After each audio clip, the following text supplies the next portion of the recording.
परमात्मा यहाँ वो गीता ज्ञानदाता से अर्जुन ने प्रश्न किया कि फिर वो तत्ब्रह्म क्या है जिसको जानकर फिर प्राणी केवल जरा और मरण से छूटने का ही प्रयत्न करता है। उसके विषय में 8वें अध्याय के 3रे श्लोक में उत्तर दिया कि वो परम अक्षर ब्रह्म है। श्रीमद् भगवत गीता अध्याय नंबर 15 के श्लोक नंबर 1 से लेकर 4 तक बता के उल्टा लटका हुआ संसार रूपी वृक्ष है। इसके ऊपर को जो जड़ है वो तो मूल मालिक है, वो पूर्ण परमात्मा है, वो परम अक्षर ब्रह्म है, और नीचे को तीनों गुण रूपी शाखा है। अब गीता ज्ञानदाता ने केवल इतना संकेत कर दिया कि ऊपर को जड़ है और नीचे को तीनों गुण रूपी शाखा है, बीच का कोई पोर्शन उसने नहीं बताया। फिर गीता जी अध्याय नंबर 4 के श्लोक नंबर 34 में कहा है कि वो तत्व ज्ञान है। कौन सा तत्व ज्ञान? जो गीता जी अध्याय नंबर 4 के श्लोक नंबर 32 में गीता ज्ञानदाता कह रहा है कि पूर्ण परमात्मा ने, परम अक्षर ब्रह्म ने, ब्रह्मणे मुखे, यहां भी गीता अनुवादकर्ताओं ने अनर्थ किया है। ब्रह्मणे मुखे का अर्थ वेद की वाणी लिख दिया, नहीं, ये सच्चिदानंद घन ब्रह्म की वाणी में, यानी जिसको परमात्मा ने स्वयं आकर अपने मुखारविंद से बोला है, अपने मुख कमल से बोला, उस ज्ञान में धार्मिक अनुष्ठानों की, यज्ञों की जानकारी विस्तार से कही गई है। वो तत्व ज्ञान है। 4थे अध्याय के 34वें श्लोक में कहा कि उस तत्व ज्ञान को जो परमेश्वर ने स्वयं आकर बोला हुआ है, उसकी वाणी में लिपिबद्ध होता है, उस ज्ञान को तू तत्वदर्शी संतों के पास जाकर समझ। उनको दंडवत प्रणाम करने से, कपट छोड़कर नम्रता पूर्वक प्रसन्न करने से वो तत्वदर्शी संत तुझे परमात्मा तत्व का ज्ञान कराएंगे। यानी गीता ज्ञानदाता यहाँ अपनी असमर्थता व्यक्त कर रहा है कि मैं उस तत्व ज्ञान से परिचित नहीं हूँ। फिर 15वें अध्याय के गीता जी के एक श्लोक में उसका उत्तर दिया है कि वो तत्वदर्शी संत है कौन? ऊपर को जड़ वाला, ऊर्ध्व मूलम अधः शाखम, ऊपर को जड़ और नीचे को तीनों गुण रूपी शाखा वाला, ये उल्टा लटका हुआ संसार रूपी वृक्ष समझो, जिसकी जड़ तो ऊपर ने है और नीचे को तीनों गुण रूपी शाखा है। अब गीता ज्ञानदाता ने इतना संकेत दिया है और बताया कि जो इस उल्टे लटके हुए संसार रूपी वृक्ष के सभी छंद, सभी विभाग बता देगा पत्तों सहित, स वेदवित, वो तत्वदर्शी संत है, वो वेद के तात्पर्य को जानने वाला है। तो परमेश्वर कबीर देव जी वो सच्चिदानंद घन ब्रह्म हैं, जिन्होंने 600 वर्ष पहले अपनी अमृतवाणी कबीर वाणी में अपने मुखारविंद से, मुख कमल से वो तत्व ज्ञान बोला।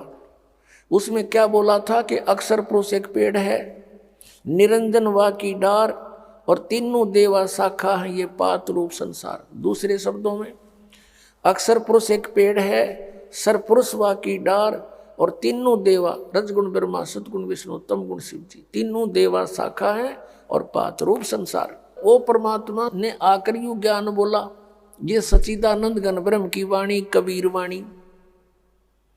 इसी का रेफरेंस ऋग्वेद मंडल नंबर 9 और सूक्त नंबर 96 के मंत्र 16 से लेकर और 20 तक है। हे परमात्मा, आपका वास्तविक नाम क्या है?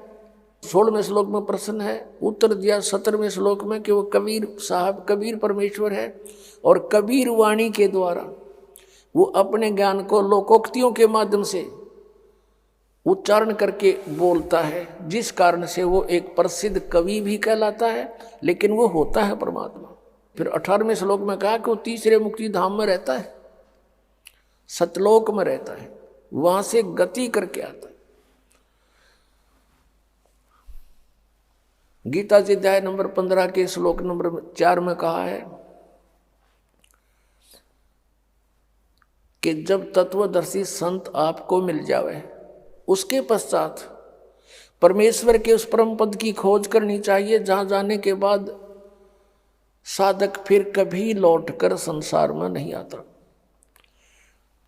और जिस परमेश्वर ने सारे ब्रह्मांडों की, यानी संसार रूपी वृक्ष की रचना की है, और मैं भी उसी की शरण में हूं, केवल उसी की भक्ति करनी चाहिए। अनन्य मंत्र। श्रीमद् भगवत गीता अध्याय नंबर 18 के श्लोक नंबर 62 में कहा कि अर्जुन, तू सर्व भाव से उस परमेश्वर की शरण में जा, उसकी कृपा से तू परम शांति को और सनातन परम धाम को प्राप्त होगा, शाश्वतम स्थानम। अब इससे सिद्ध हो गया कि गीता ज्ञान दाता श्री कृष्ण जी में प्रवेश करके ब्रह्म बोल रहा है, और ये भी नाशवान।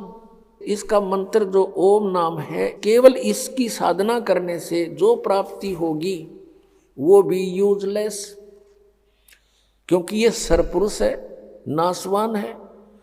अध्याय नंबर 15 के श्लोक नंबर 16 और 17 में 3 प्रभु बताए, सरपुरुष, अक्षर पुरुष और परम अक्षर पुरुष। परम अक्षर ब्रह्म जो 8वें अध्याय के मंत्र 1 का उत्तर 8वें अध्याय के 3रे श्लोक में दिया गीता ज्ञानदाता ने कि वो परम अक्षर ब्रह्म है। तो गीता जी अध्याय नंबर 15 के श्लोक नंबर 16 में 2 पुरुष, सरपुरुष और अक्षर पुरुष की जानकारी है। सरपुरुष है ये ब्रह्म है, ज्योति निरंजन काल है, 21 ब्रह्मांड का स्वामी है, इसका ओम नाम है। फिर अक्षर पुरुष ये 7 संख ब्रह्मांड का स्वामी है, और इसका गीता जी अध्याय नंबर 17 के श्लोक नंबर 23 में जो ओम तत् सत 3 मंत्र कहे हैं, उसमें से इसका ये तत् मंत्र है, ये सांकेतिक है। ओम और तत् मिलके यह 2 अक्षर का सतनाम बनता है। और तीसरा जो सत्य है वो सारनाम की तरफ संकेत है। ये तत् भी कोड वर्ड है और सत भी कोड वर्ड है, क्योंकि गीता ज्ञानदाता ने ऑप्शन छोड़ दिया है कि मैं नहीं जानता उस परमात्मा के पाने की विधि, तत्वदर्शी संत बताओगा।